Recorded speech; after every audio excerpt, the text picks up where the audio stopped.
அன்புக்குரியவர்களே, காலை தியானத்திற்கு உங்களை அன்போடு நான் அழைக்கிறேன். இந்த நாளிலே மனிதன், புறம்பான மனிதன், உள்ளான மனிதன் என்பதை குறித்து நாம் தியானித்து கொண்டிருக்கிறோம். பைபிளில் இயேசு கிறிஸ்து நேரடியாய் சொன்ன ஒரு சம்பவத்தை வாசிக்கலாம். லூக்கா 16ஆம் அதிகாரத்தில் 22வது வசனம், 23வது வசனம். பின்பு அந்த தரித்திரன் மரித்து தேவதூதரால் ஆபிரகாமுடைய மடியிலே கொண்டு போய் விடப்பட்டான். ஐஸ்வர்யவானும் மரித்து அடக்கம் பண்ணப்பட்டான்.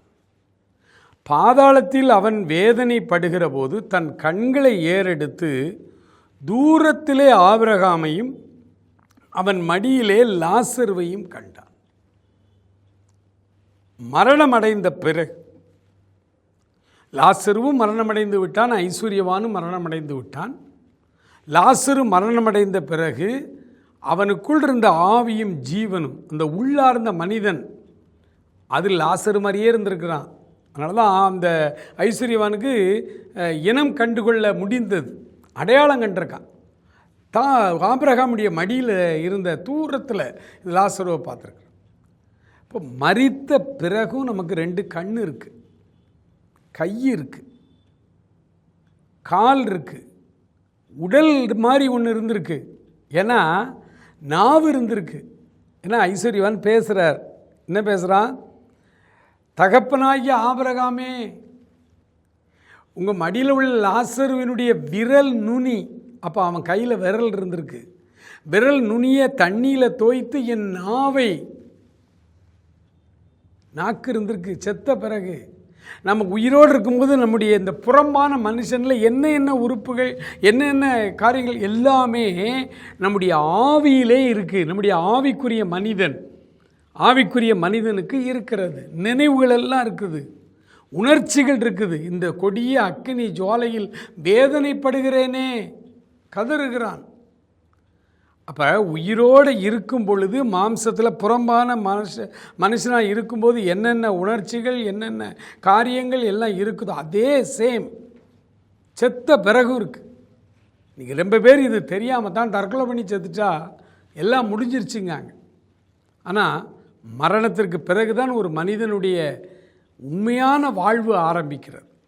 இங்கே ஒரு 80 வருஷம் 90 வருஷம் இருக்குது. இது ஒரு வாடகை வீட்டில் குடியிருப்பது போல். ஆனால் உண்மையான வாழ்வு எப்போ ஆரம்பிக்கிறது?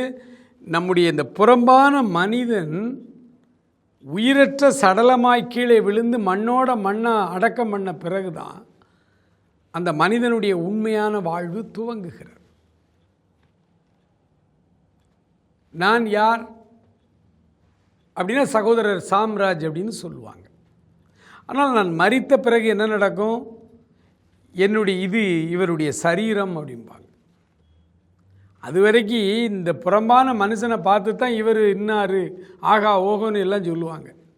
மரணம் அடைந்துட்டோம் அப்படின்னா இந்த உயிரற்ற சரீரத்தை சடலம்னு சொல்லுவாங்க, பிணம்னு சொல்லுவாங்க. எப்போ தூக்கி அடக்கம் பண்ண போறீங்கன்னு கேட்பான். ஆனால் சாம்ராஜ் எங்கேன்னு கேட்க மாட்டான். ஏன்னா அவனுக்கு தெரியும், உள்ளே இருக்கிற ஆவிக்குரிய மனிதன் தான் சாம்ராஜ். இந்த ஓன் இமேஜ், நான் தான் உண்மையான, எனக்குள் இருக்கிற இந்த உயிர் தான் உண்மையான சாம்ராஜ். அவர் வெளியே போயிட்டார். இது உயிரற்ற சரீரம். இந்த வித்தியாசத்தை புரிஞ்சுக்கிட்டீங்கன்னா இந்த உலக வாழ்க்கையில் நீங்கள் ஒரு வெற்றி உள்ள சந்தோஷமான சமாதானமான வாழ்க்கை வாழலாம். மரித்த பிறகும் சரீரத்துக்கு இருக்கிறது போல உறுப்புகள் எல்லாமே இருக்கிறது, உணர்ச்சிகள் இருக்கிறது, ஓக்கல் கார்டு இருக்கிறது, ஐசைட் இருக்கிறது. தூரத்தில் இருக்கிற லாசருவை பார்த்தான், எல்லாமே இருக்குது. அப்படியே எல்லாமே இருக்குது. நினைவுகள் கூட இருக்குது. ஆண்டவரே, எனக்கு 5 சகோதரர்கள், அவங்க வேதனை உள்ள இந்த இடத்துக்கு வந்துடக்கூடாது. ஆத்தும பாரம்லாம் இருக்குது. தன்னுடைய சகோதரர்கள் குறித்த நினைவுகள்லாம் இருக்குது. இறந்த பிறகு எதுவுமே இருக்காது அப்படின்னு தான் நிறைய பேர் போய் தூக்கில் மாட்டி செத்துட்டு விட்டோம்னா எல்லா பிரச்சனையும் முடிஞ்சும். பிரச்சனையே அப்புறம் தான் ஆரம்பிக்கிறது. ஆகவே தற்கொலை முடிவல்ல, நமக்கு ஒரு இன்னொரு வாழ்வு இருக்கிறது. அந்த வாழ்வை குறித்து நான் உங்களோடு பேசி கொண்டிருக்கிறேன். காலை வேளையில் ஆண்டவர்கிட்ட சொல்லுவோமா, ஆண்டவரே, என்னுடைய உள்ளான வாழ்வு வளமான வாழ்வாக இருக்கணும். மகா இரக்கமுள்ள எங்கள் ஆண்டவரே, நன்றி நிறைந்த உள்ளத்தோடுமே துதிக்கிறோம்ப்பா.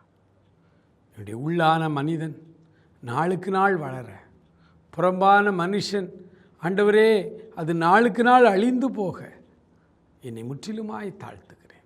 ஆசீர்வதியும். இயேசுவின் நாமத்தில் ஜெபிக்கிறோம் பிதாவே. ஆமேன், ஆமேன்.